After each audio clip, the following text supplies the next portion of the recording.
semuanya, kembali lagi bersama aku Reta Pramesti.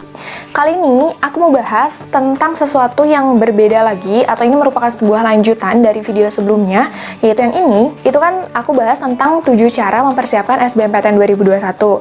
Nah sekarang aku mau lebih memfokuskan gimana sih strategi belajar yang efektif untuk SBMPTN 2021. Nah, kamu udah tahu kan bahwa UTBK merupakan ujian tulis berbasis komputer, yang mana ujian ini tuh meliputi subtes. Subtes yaitu TPS dan TKA. Nah, untuk tahun 2020 itu hanya TPS saja. Untuk tahun 2021 kita tinggal tunggu aja gimana fiksasinya, apakah dengan TKA atau tidak. Nah, nanti nilai yang diperuntukkan di UTBK tersebut digunakan untuk pendaftaran SBMPTN untuk kamu memilih jurusan dan PTN yang kamu incar. Tentunya, agar mendapatkan PTN impian kamu, jurusan impian kamu juga harus mendapatkan nilai UTBK yang tinggi sesuai dengan target kamu.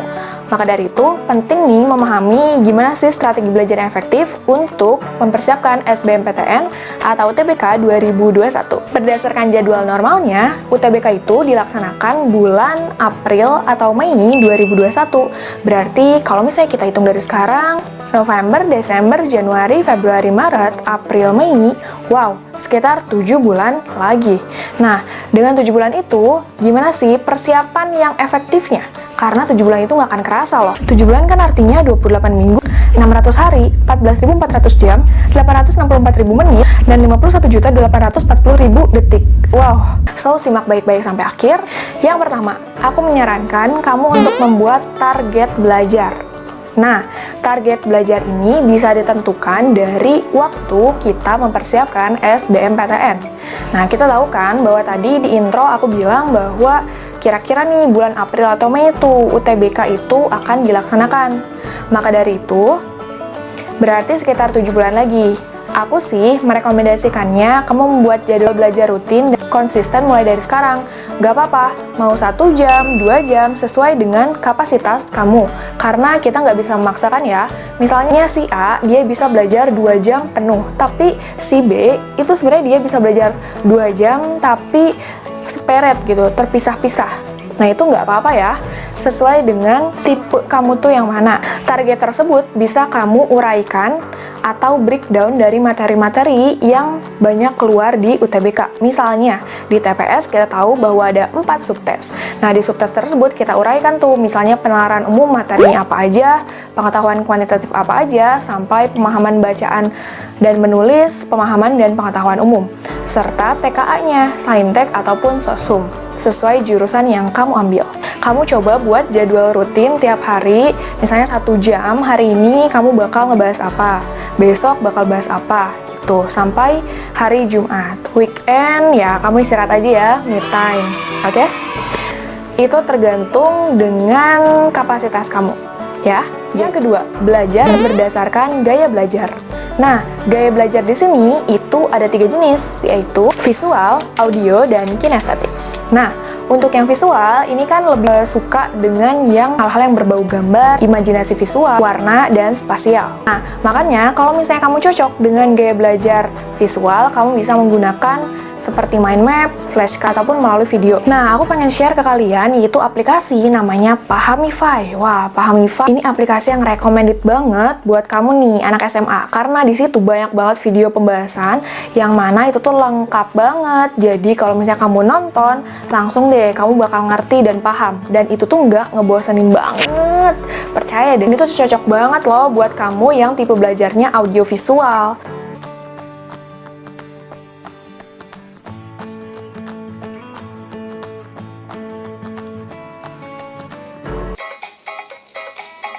Serius amat cuy, lagi ngapain sih?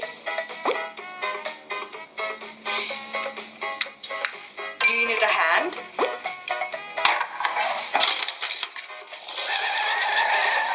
Ah, mau dibantuin malah kabur. Hai Pahami Friends, aneh banget deh temen aku tadi. Aku tuh mau nawarin dia bantuan, dianya malah kabur. Dan mereka juga udah bikinin fitur flashcard. Jadi kamu tuh nggak usah repot-repot bikin flashcard sendiri untuk menghafal dan mendefinisikan sesuatu materi, oke? Jadi, coba aja deh. Nah, yang kedua itu adalah tipe belajar auditory. Jadi, auditory ini tuh lebih senang untuk mendengar gitu. Jadi, gaya belajarnya itu lebih banyak mendengar. Misalnya, kamu bisa mendengar ya semacam video atau rekaman suara. Nah, tadi untuk aplikasi Pahamify juga cocok ya untuk yang audio. Yang terakhir adalah physical. Nah, physical ini tuh kinestetik ya. Jadi gaya belajar ini tuh cocok buat orang yang sukanya tuh gerak gitu. Jadi, misalnya untuk memahami suatu materi, dia tuh harus membuat sesuatu. Kayak misalnya, ketika kan memahami katrol di fisika, kamu tuh harus membuat kayak alat peraga katrolnya gitu. Atau nggak kamu kayak melihat aja sekitaran nih, kira-kira yang berhubungan sama materi itu apa. Misalnya fungsi kuadrat, kita kan bisa menghubungkan dengan orang main basket kan. Nah, orang main basket tuh kan berarti ada suatu lengkungan ketika dia memasukkan ke keranjang basketnya. Nah, setelah kamu tadi membuat target di awal, lalu menentukan gaya belajar, yang ketiga adalah spaced repetition atau teknik Pomodoro, di mana teknik ini tuh memberikan jeda waktu antara belajar dan istirahat. Jadi kamu nggak perlu untuk terus-terusan belajar, karena itu capek banget, ya nggak sih? Nah, kamu tuh bisa menggunakan interval waktu belajar. Misalnya nih, 25 menit kamu belajar, 10 menitnya kamu berhenti dulu untuk istirahat. Nah, lalu lanjut lagi belajarnya sampai target waktu belajar kamu, misalnya adalah 1 jam. Oke? Biasanya itu bisa mengingat lebih banyak. Misalnya nih, kamu lagi belajar yang tentang bahasa Inggris, kamu lagi ningkatin atau nge-improve vocabulary kamu. Nah, gaya belajar teknik Pomodoro atau spaced repetition ini cocok banget. Yang keempat, aku merekomendasikan untuk melakukan tryout atau uji coba untuk UTBK-nya, oke?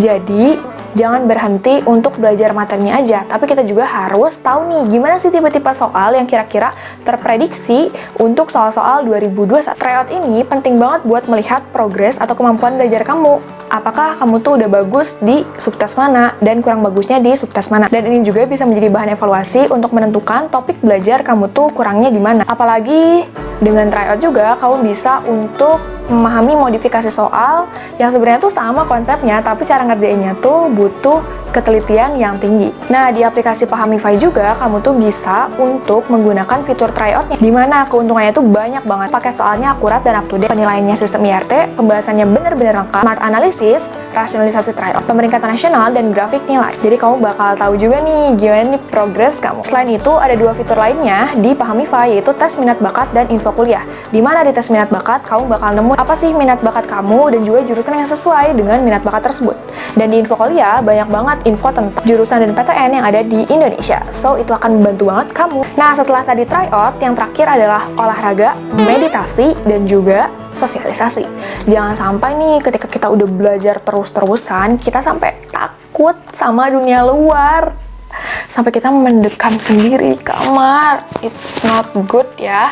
Jadi tetap untuk jaga kesehatan, balance your life dengan olahraga, meditasi, dan juga sosialisasi ya. Karena kan kita juga butuh support dari orang lain. Nah, faktanya, tahu nggak sih riset yang terpublikasi oleh International Journal of Preventive Medicine tahun 2018, kalau misalnya kamu suka olahraga secara konsisten dan rutin, itu tuh bakal menjaga mood kamu dan mengurangi tingkat kecemasan. Wah, itu benar-benar penting banget ya buat kesehatan mental kita. So, gitu aja dari aku. Jadi, coba kita review ulang 5 halnya, yaitu yang pertama adalah buat target. Yang kedua, tentukan gaya belajar kamu itu apa. Yang ketiga, spaced repetition atau teknik Pomodoro. Yang keempat, tryout. Dan yang terakhir adalah olahraga, meditasi, serta bersosialisasi. Last motivation dari aku nih, the more you learn, the more you know, and the more you get it. Jadi jangan pantang menyerah, tetap semangat, kamu pasti bisa, oke? Persiapkan dengan sebaik mungkin, as well as you can, so you can get it with your big ego. Oke, beri yang terbaik, banggakan kedua orang tua kamu, semoga kamu bisa lulus PTN 2021. Guys, ada kabar bahagia nih. Jadi buat kamu yang tertarik sama aplikasi Pahamify, kamu bisa klik aja di description box, jadi itu buat ngarah ke websitenya ya. Dan juga kamu bisa download aplikasinya juga. Nah, ini juga ada yang spesial banget, yaitu promo. Jadi kalau misalnya kamu pakai promo ini, kamu bakal dapat lebih murah untuk paket Pahamify. Promonya adalah PFI Retat. Oke? Jadi jangan lupa pakai kode ini biar kamu bisa dapet paket Pahamify yang lengkap banget. Oke? Thank you for watching and bye-bye!